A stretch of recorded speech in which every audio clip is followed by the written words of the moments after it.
கொடுத்து போட்டியினை நடத்தி கோயம்புத்தூருக்கு பெருமை சேர்த்து தருவதை வரவேற்கிறோம். கோயம்புத்தூர் புறா கலைஞர்களின் சார்பாக வரவேற்கிறோம்.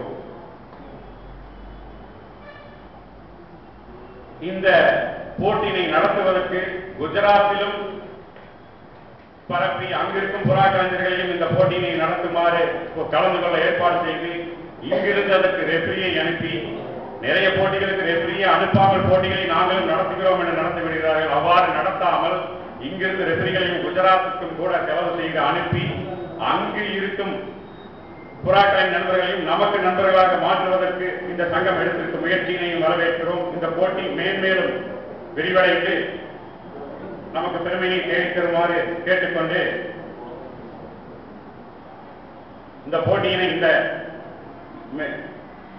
பரிசு 15,001, 7,000 ரூபாய், 5,000 ரூபாய், 3,000 ரூபாய் இப்படி பரிசுகள் கொடுத்து மொத்தம் 51 கூண்டுகள் 900 ரூபாய், 45,000 ரூபாய் தான் இவர்கள் வசூல் செய்துள்ளார்கள் இந்த கிளப்பிலே. ஆனால் பரிசு தொகை மட்டுமே 35,000 ரூபாய் அப்படியே திருப்பி கொடுத்து வருகிறார்கள்.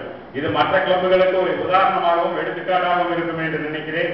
வசூல் செய்யும் தொகையை பரிசாக கலைஞர்களுக்கு திருப்பி கொடுத்து விடுவதே போட்டி நடத்துபவர்களின் மாண்பாக இருக்க வேண்டும். இந்த மரபினை மீறி வசூல் செய்துவிட்டு அந்த பணத்தினை வைத்துக் கொண்டு அதிலிருந்து எடுத்து போட்டியை நடத்துவது என்பது யார் வேண்டாமானாலும் நடத்தலாம் என்ற ஒரு கொள்கைக்கு வந்துவிடக்கூடும். எல்லாருக்கும் பணம் வசூல் செய்யலாம் என்ற ஒரு எண்ணத்தினை ஏற்படுத்திவிடக்கூடும்.